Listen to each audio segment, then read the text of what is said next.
Oke, kita melihat saudara pasal 6, kita mulai melihat pasal 5 kalau saudara melihat apa yang Tuhan tekankan di atas khotbah di atas bukit. Saudara akan melihat Tuhan tekankan semua tentang kehidupan yang ada di dalam diri kita. Seperti saya katakan, pertama-tama Tuhan jamah hati kita terdahulu. Saya mau saudara ingat satu, kekristenan bukan dari luar masuk ke dalam, tetapi dari dalam mancar keluar. Kalau saudara ingat berapa minggu yang lalu, Pendeta Christopher mengajarkan sesuatu yang luar biasa. Kenapa Roh Kudus tinggal? Di mana Roh Kudus tinggal? Roh Kudus tinggal di dalam hati kita.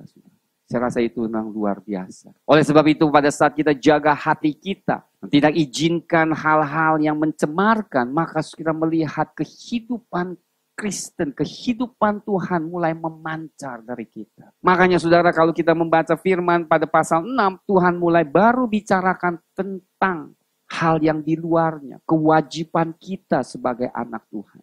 Tetapi sebelum itu ingat selalu, terdahulu harus izinkan firman dan Roh Kudus memenuhi hati kita. Ingat, ini yang Tuhan tekankan. Di luarnya kita bisa bagus, tetapi kalau dalamnya belum selesai, Tuhan mau kita selesaikan di dalam hati ini. Sebab Tuhan katakan, bukan apa yang kita makan yang mencemarkan, ya kan? Karena sebab apa yang kita makan akan keluar lagi. Tetapi dari hati kita keluar hal-hal yang menajiskan. Oleh sebab itu, saya pikir-pikir, saya renungkan, kenapa dikatakan lahir baru merupakan mukjizat yang paling besar di dalam kehidupan seseorang. Karena lahir baru seperti yang saya pernah katakan, dia mengubah arah kehidupan dari yang dikutuki, dibalikan menuju berkat. Makanya itu hal yang luar biasa. Dan dari disitulah, titik itulah permulaan kehidupan Tuhan yang mulai bekerja dalam kita. Luar biasa saudara Tuhan Yesus. Dahsyat. Sehingga kehidupan kita berubah 180 derajat. Yang dulunya keduniawian dan sebagainya, tiba-tiba saudara diubahkan dengan kuasa Roh Kudus. Menginsafkan dan sebagainya. Dan mulai bekerja di dalam hati seseorang. Nah saat itu, pada saat Tuhan terus bekerja, apa yang terjadi? Otomatis kehidupan, dengar baik-baik, kehidupan ilahi, namanya Zoe, kehidupan Allah mulai mengalir terus. Apa yang terjadi? Semua yang tidak baik dibersihkan. Amin. Itu namanya proses pengudusan. Dan makin hari makin bersih. Dan apa yang terjadi? Kita izinkan Tuhan terus bekerja. Kemudian kehidupan Tuhan mulai mengalir melalui kita. Amin. Memberkati orang-orang sekitar kita. Luar biasa. Amin. Haleluya. Beri tepuk tangan. Itulah saudara. Itulah panggilan kita saudara. Makanya di Matius pasal 5 dikatakan engkau adalah terang. Engkau adalah garam.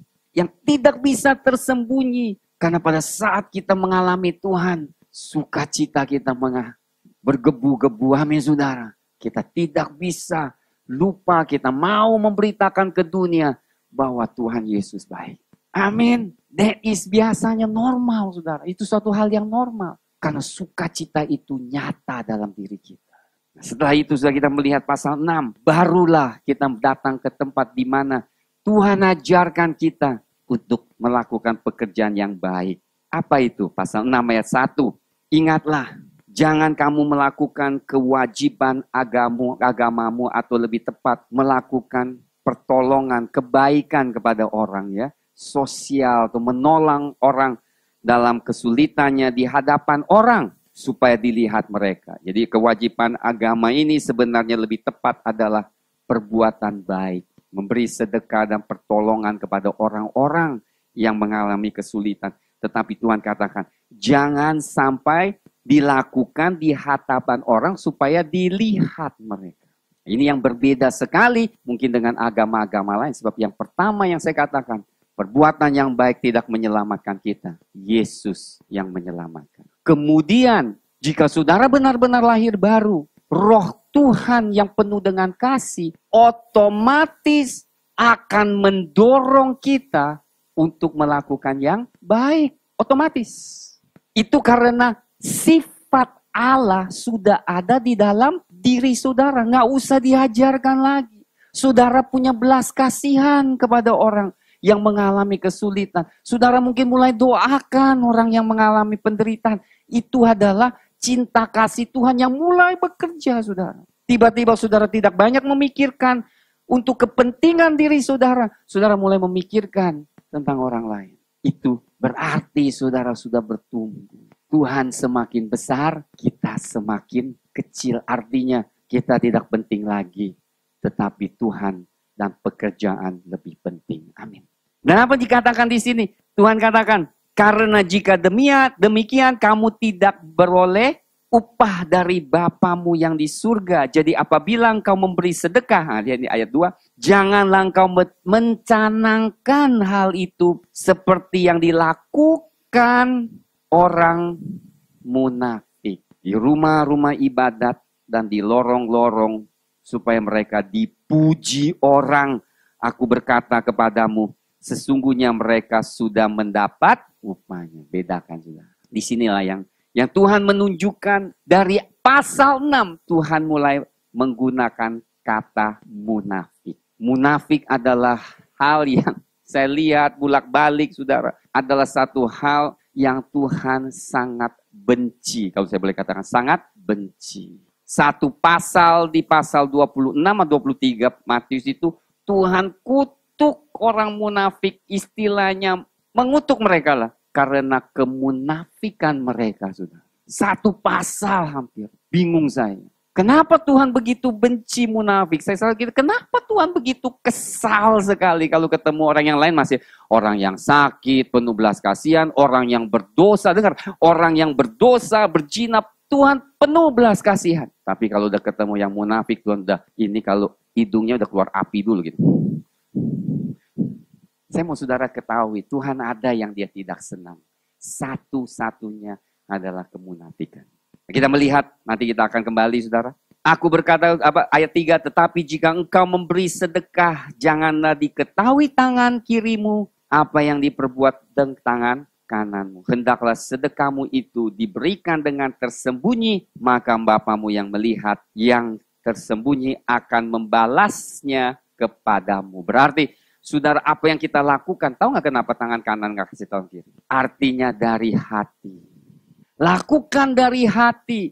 Tujuannya apa, saudara? Ini yang menjadi masalahnya adalah, kenapa kita mau lakukan itu? Tuhan tanyakan kita kembali. Apakah kita lakukan untuk dilihat orang, dipuji orang, atau kita lakukan karena Tuhan gerakan hati kita, sehingga kita punya belas kasihan kepada orang lain. Ya kan? Yang mana, saudara? Nah, ini menjadi masalah. Kenapa, saudara? Sebab kita senang dilihat orang waktu kita lakukan yang baik. Saya senang, terus terang, saya senang. Ya kan? Saudara senang nggak? Ya senanglah. Kalau dikatakan baik kita lakukan sesuatu. Tetapi masalahnya pada saat kita ingin orang tahu dan orang kemudian tahu, kita hilang upahnya. Berarti apa yang kita buat, kebaikan, udah dapat upahnya. Upahnya apa? Paling ya Pak Yer baik ya. Kan menolong orang, udah habis. Tapi yang Tuhan mau adalah, tidak, aku siapkan upah yang kekal. Sesuatu yang tidak dilihat, orang tidak tahu. Itu yang aku akan berkati. Dahsyat. Yang mana saudara mau? Makanya Tuhan katakan, apa sih munafik itu? Munafik itu karena adalah topeng yang kita suka pakai. Yang sebenarnya tidak sesuai dengan diri kita, sudah. Hampir kita semua tuh pakai topeng. Ada yang tebal topengnya, ada yang tipis sedikit. Yang mana kita pakai? Tapi saya mau kasih tahu saudara, lebih tulus, lebih baik. Kedua, orang yang munafik, kenapa Tuhan tidak sukai, saudara? Karena orang yang munafik sesungguhnya sulit dijamah Tuhan. Pada saat Tuhan beritakan sesuatu yang benar, pada saat firman Tuhan ditujukan kepada hati kita, orang yang munafik biasanya menaruhkan apa? Di luarnya yang berbeda. Wah, aku nggak apa-apa kok, aku nggak ada masalah kok. Oh, nggak apa. Jadi kita menutupi, saudara. Pada saat kita menutupi, kita susah dijamah Tuhan. Tuhan senang orang yang datang kepadanya apa adanya. Haleluya, amin. Tuhan senang pada saat kita tuh tidak bersandiwara, saudara. Kalau saudara mau tahu, itu yang Tuhan berkenan. Itu yang Tuhan senang. Itu yang akan Tuhan berkati. Dan orang yang munafik susah, dengar baik-baik, susah membangun hubungan yang intim dan sejati. Bayangkan ya, di suami istri ini kita saling munafik ya kan. Saya muji ibu tetapi dengan mulut aja, sebenarnya enggak. Lama-lama tahu nggak? Tahu lah, orang nggak bodoh kok. Semua kata-kata kita hanya enggak sebenarnya. Bayangkan saudara, kira-kira bisa membangun suatu hubungan yang intim atau enggak? Bisa. Pada main tai chi, ya kan? Main tai chi itu ya begitulah kita. Ya asal baik-baik aja, ya kan? Kita ada sesuatu yang kita tidak senang, kita ya nggak apa-apa. Tetapi mulai marah, ya kan? Mulai nggak senang. Tapi ditahan terus, main tai chi terus. Lama-lama numpuk, ya kan? Numpuk, ya kan? Numpuk. Tiba-tiba sedikit aja meledak dong. Wah, ya kenapa? Karena nggak didasarkan hubungan itu dengan ketulusan. Saya tidak mau itu terjadi, saudara. Amin, saudara. Sekalipun pada mulanya agak sulit membangun suatu hubungan yang tulus, tetapi itu merupakan dasar yang paling baik. Amin. Enak kan kita mengenal satu dengan yang lain apa adanya. Lebih baik kita mengenal kelemahan dan kelebihan dan tulus dibanding kita hanya kelihatannya mengenal kebaikan tetapi banyak ditutupi. Di sini saudara kita melihat di agama lain mungkin saya tidak tahu, tetapi memang di mana-mana menekankan kebaikan, melakukan kebaikan. Orang Kristen pun harus lakukan. Cuma ada perbedaan. Satu adalah motivasi. Apa sih motivasi kita? Jika motivasi kita didorong oleh Tuhan, melakukan yang baik, maka Tuhan berkenan. Karena Tuhan selalu menekankan satu hal dengan baik-baik. Motif dari hati kita. Saja seorang salah mengerti tentang motif hati pun, saudara tidak usah takut. Nah, disinilah ketulusan kita, saudara. Apa yang membuat orang tidak takut adalah saat kalau saudara hati punya motif yang baik, yang benar, yang kudus, yang tulus. Tidak perlu takut orang omong apa-apa. Karena yang menghakimi bukanlah manusia, melainkan Tuhan. Amin. Bayangkan kalau seluruh jemaat, seluruh gereja mempunyai sikap seperti ini, saudara. Boleh dikatakan nggak akan ada perselisihan lagi. Karena lu salah ngerti, ya nggak apa-apa. Nanti Tuhan tunjuk. Akhirnya semuanya pasrah, semuanya beriman. Amin, saudara. Tuhan yang memperintah. Haleluya. Tuhan yang jadi kepala di gereja. Amin, saudara. Puji Tuhan. Tepuk tangan bagi Tuhan. Amin, saudara. Luar biasa. Pelajaran Tuhan ini luar biasa, saudara. Makanya jarak yang paling jauh di dunia, yang paling susah adalah dari pikiran ke hati. Bukan dari sini ke Amerika. 24 jam juga sampai Amerika. Dekat naik pesawat. Tapi dari sini sampai kemari bisa bertahun-tahun. Benar nggak? Umat Israel 40 tahun dari sini sampai kemari. Bahkan nggak sampai, mati dulu. Generasi berikutnya baru datang. Kita suka di sini. Pengetahuan kita banyak. Tapi pada saat Tuhan katakan lakukan dengan hati.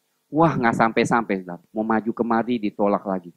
Apalagi sampai sini, susah telen kan? Nggak ketelen-telen, saudara. Amin. Nggak masuk ke. Jadi melihat berikutnya, saudara, perbuatan baik. Kemudian Tuhan mengajarkan kita tentang berdoa. Iya kan, lihat kan, luar biasa. Sama intinya.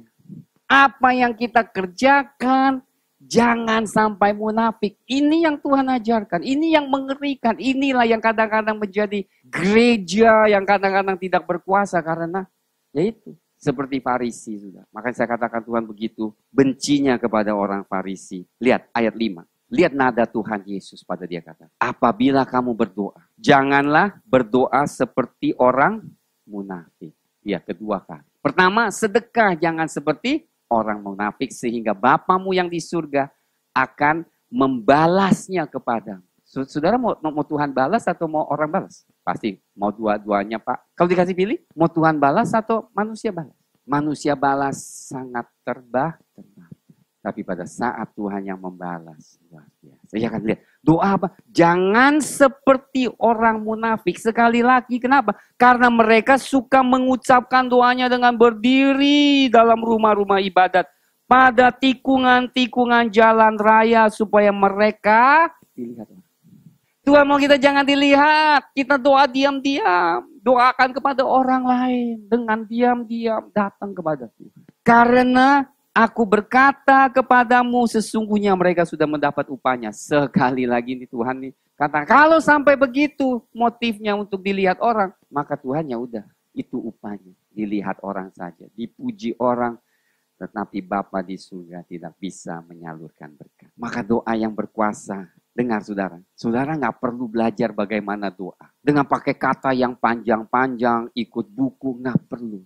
Kalau saudara berdoa dengan tulus hati, Tuhan jawab. Sekalipun saudara nggak gitu kenal firman Tuhan, tapi saudara berdoa dengan ketulusan hati saudara, yang tidak kemunafikan, Tuhan jawab. Amin. Luar biasa. Tuhan itu adil, dia tidak perlu. Dia tidak menolak orang yang pendidikan maupun tidak pendidikan. Tapi yang berkenan di mata dia, bukan pengetahuan tok yang di atas, tetapi hati yang tulus. Amin. Amin, saudara, luar biasa. Jadi saudara, kalau saudara mulai mengetahui kebenaran firman, maka saudara datang kepada Tuhan. Saudara tidak takut, ya, tidak perlu tertekan, tidak perlu tertuduh. Saudara bisa datang kepada Tuhan dengan hati yang tulus. Lihat ayat 6. Tetapi jika engkau berdoa, masuklah ke dalam kamarmu. Tutuplah pintu dan berdoalah kepada Bapamu yang ada di tempat tersembunyi. Maka Bapamu yang melihat yang tersembunyi akan membalasnya kepadamu. Berarti apa? Kebutuhan saudara, keluh kesah saudara, pergumulan saudara. Saudara boleh datang ke dalam Tuhan hadirat, menyatakan semuanya itu kepada Tuhan. Dan Tuhan akan membalas. Misalkan begitu, jangan suruh pendeta, bukan arti begitu. Ini artinya pada saat saudara tidak dalam ibadah, kehidupan sehari-hari, amin saudara, saudara datang ke dalam hadirat. Bisa katakan Tuhan harus kerjakan sesuatu terdahulu dalam hati saudara, sebelum kuasanya dinyatakan di luar.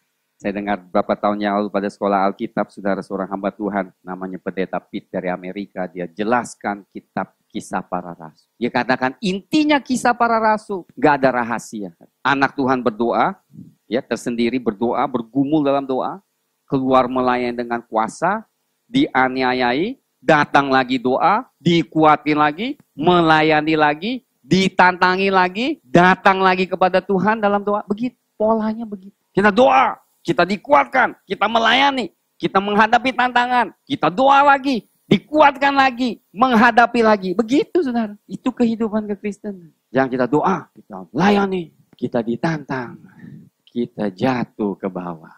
Kenapa? Tuhan mau kuatkan kita. Di dalam kelemahan dia kuatkan kita. Amin saudara. Lebih beriman kepada Tuhan. Lihat ayat 7. Ini kunci-kunci doa. Saya mau saudara ketahui. Doa Bapa kami itu bagus. Luar biasa Tuhan ajarkan. Tetapi jarang orang yang mengajarkan sikap doa Bapa kami. Dengan sikap apa yang kita harus doa pada saat kita doa Bapa kami? Pertama, sikap kita harus tulus. Sikap kita bukan untuk orang lain dapat melihat. Kedua, kita masuk ke kamar kita untuk berdoa. Karena Tuhan yang melihat akan membalas kepadamu. Ketiga, jangan kamu bertele-tele seperti kebiasaan orang yang tidak mengenal Allah.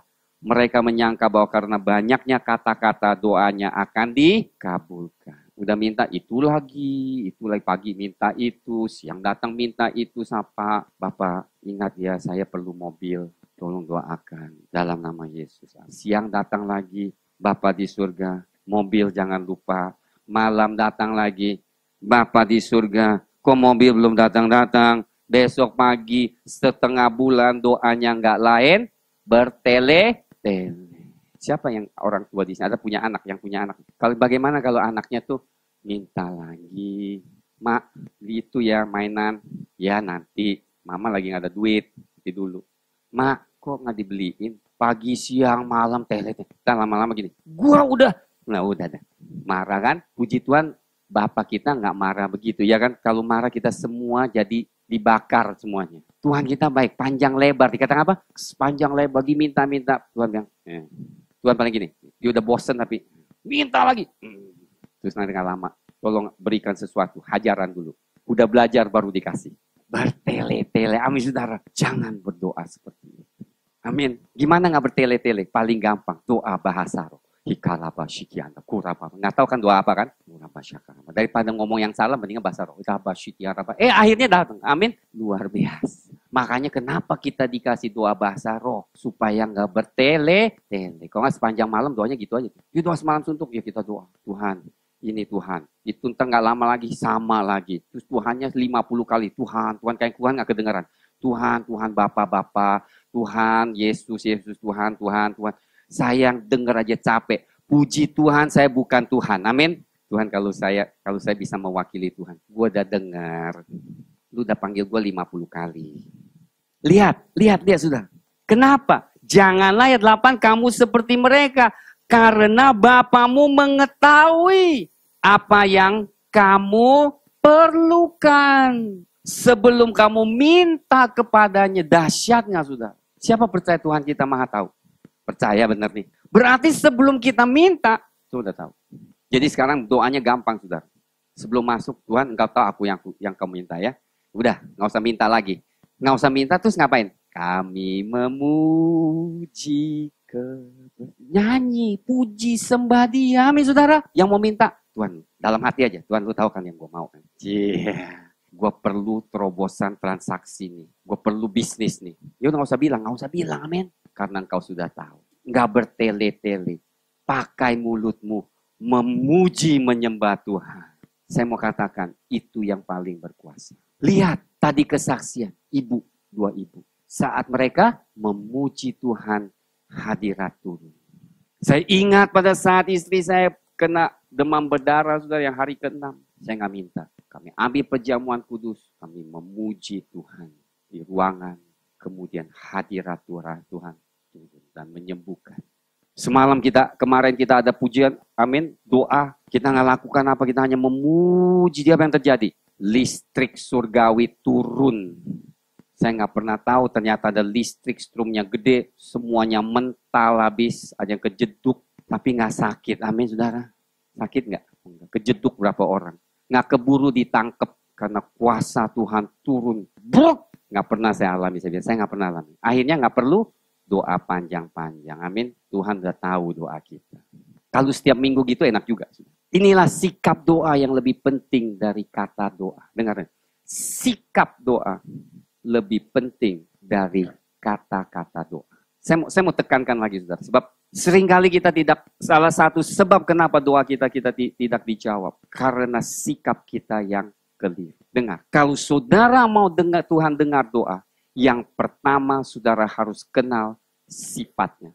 Kedua, sikap kita lebih penting dibanding kata-kata doa. Kata-kata itu liturgi, sikap itu adalah kehidupan. Dengar, kata-kata itu hanya liturgi, kebiasaan. Tapi sikap adalah kehidupan. Kalau kita punya kehidupan dalam rohani terdahulu, maka doa kita sekalipun hanya sepatah kata, dia mengandung kuasa yang luar biasa. Saya mau ajarkan kepada saudara. Kalau saudara mau lihat kuasa Tuhan bekerja dalam diri saudara, sikap terdahulu. Sikap benar mendatangkan kuasa. Seringkali saya tidak tahu bagaimana berdoa. Tapi pada saat datang di dalam hadirat Tuhan, merendahkan hati kita. Kadang tidak tahu apa yang harus katakan, hanya berlutut dan menantikan Tuhan. Gak lama lagi saudara, terobosan demi terobosan terjadi. Sikap kita penting. Makanya di sini saya mau katakan berkali-kali, sikap kehidupan adalah kunci untuk mendapat jawaban doa dari Tuhan. Kesimpulan hari ini saudara, kita melihat tentang dua hal ya. Nanti sebentar lagi kita akan melihat lagi tentang puasa. Sama Tuhan ajarkan tentang bagaimana jangan sampai kita munafik. Pekerjaan apapun harus dimotivasikan oleh karena Tuhan, cinta kepada Tuhan. Ini yang diajarkan. Kelakuan kita adalah hasil dari persekutuan kita. Dengar baik-baik. Kelakuan kita, pelayanan kita harus merupakan hasil atau akibat persekutuan kita dengan Tuhan. Setelah persekutuan, baru kita lakukan, baru ada artinya. Jauhkan dari munafik. Karena satu-satunya Tuhan, di dalam seluruh Injil saya lihat, Tuhan belas kasihan kepada yang berdosa, Tuhan belas kasihan kepada yang sakit. Kayaknya Tuhan marah dengan yang munafik. Karena munafik adalah suatu sandiwara yang kita mau nyatakan, tetapi di dalamnya Tuhan katakan kau seperti kubur. Biasa selalu kata whitewash tomb, kubur yang dibersihin di luar, tapi di dalamnya adalah tulang yang mati. Maksudnya apa waktu Tuhan tegur itu bahwa engkau dilihatnya bagus, tapi sebenarnya kuburan. Di dalam kamu busuk, Tuhan kata kepada orang Farisi. Mendingan luarnya nggak bagus, dalamnya yang bagus. Karena munafik tidak bisa dijamah Tuhan, sulit dijamah Tuhan. Kemudian kelihatan sedikit sekali orang Farisi yang datang kepada Tuhan. Tidak bisa membangun hubungan yang tulus dan intim karena selalu ditolaknya dengan menunjukkan yang sebenarnya bukan dari dirinya. Nah, terakhir kita katakan sikap kita lebih penting dari kata-kata. Sikap lebih penting dari liturgi. Sikap adalah kehidupan rohani yang Tuhan mau dari umatnya. Atau dia minta dari umat.